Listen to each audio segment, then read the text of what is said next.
We continue our conversation now on student loan with someone very much affected by it. Diego Allessando is a former student. He graduated from right here at Monmouth University and unfortunately in communications. So I'm not sure. I haven't lost an argument with my parents yet, so. It's not going to pay your loan. How much student debt do you owe? I owe just over $38,000. And at the rate I'm going, I'm paying about $243 and change a month. By the end of a 25 year stretch, I'll pay over $71,000, which is an 84% interest rate, and over $32,400 specifically for interest. Over those 25 years, will you have paid it off? Yes, I'll paid it off unless the interest rates go up and it takes a little longer, but I'll definitely have paid off the $38,000 that I owe and the 84% interest that they're putting on top of it. Do you have a job now? I work as a musician. I do odd jobs for cash.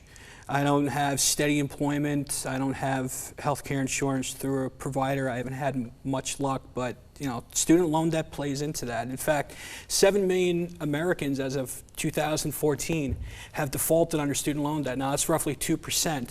When you default on your student loan debt, the Department of Education will actually tell your school not to send your transcripts to potential employers, and in some states you could even lose your driver's license. Do you get to the point where you're signing the check to pay off the student loan, or maybe you're doing it automatically online, you're doing it right out of your checking account, whatever way you do it, when you see that money come out of your account, do you think I made a mistake?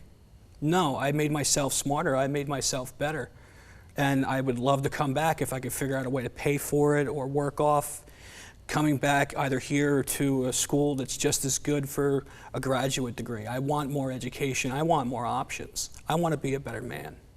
But you now have this debt that can be crippling. I mean, especially for the first few years out of college, it can be crippling. Hopefully, and I think you will, you seem like a smart guy, you're going to do well, and a little bit later on, this won't be as onerous for you. But for right now, this is when it hurts.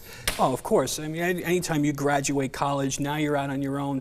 When you are a full-time student, you spend so much of your time working on projects, class projects with other students, on papers, you're studying for finals.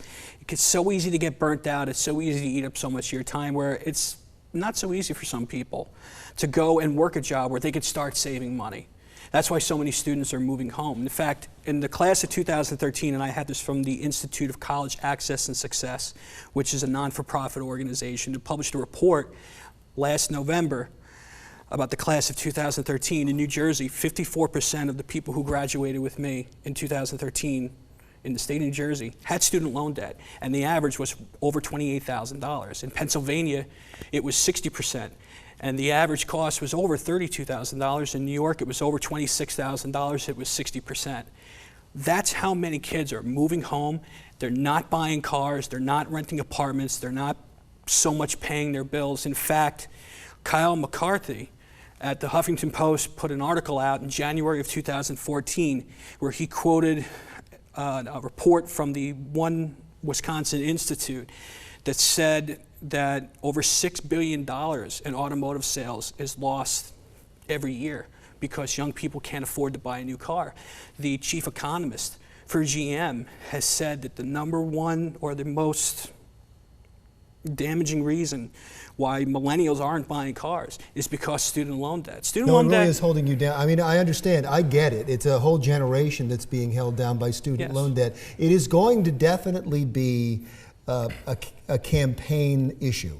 In the 2016 campaign. It's already come up. Hillary Clinton's brought it up. A couple of the Republican candidates brought it up. Bernie Sanders certainly did.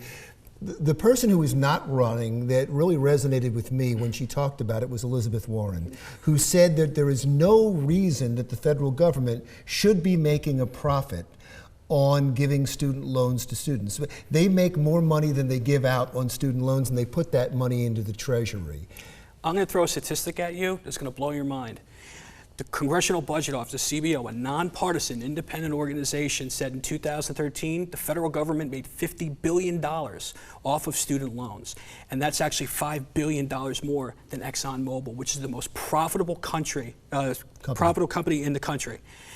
Student loan debt has gone up 500%, more than 500% since 1999, while wages for young workers have gone down by 10%. No, it's a money-making operation. Obviously, it's a money-making operation for the federal government. So when you sign your check, how do you feel about that?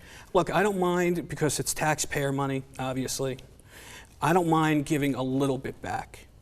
I don't mind paying my fair share, whether it's taxes or a little bit. But this seems like an unfair tax. Oh, this seems it's like too an unfair much. tax. Like you're paying a higher percentage, certainly, than most companies, most corporations that you're talking. I bet you're paying more than Exxon is. Yes, and if I file bankruptcy, I can't get rid of the debt.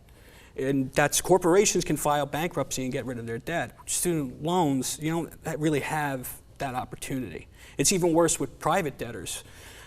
People who got their loans from private corporations, which is roughly 1 out of 5 in the class of 2013, according to that same report, they don't have that option. In fact, there was a bill introduced in the House, H.R. 2961, called Christopher's Law for Christopher Breisky, who passed away, and his family inherited his private student loan debt.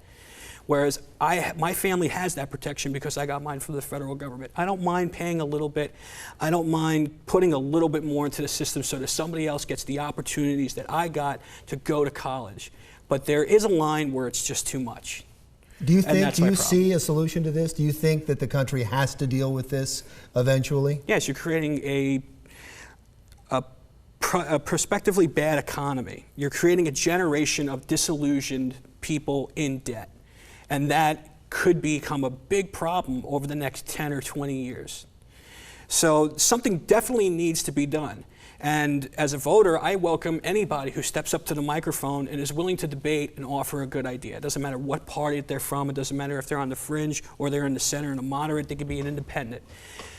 The thing is, young people have to stand up and say, nobody gets to run for office in my town, in my state, in my country without speaking to my issues. They have to vote. They have to vote.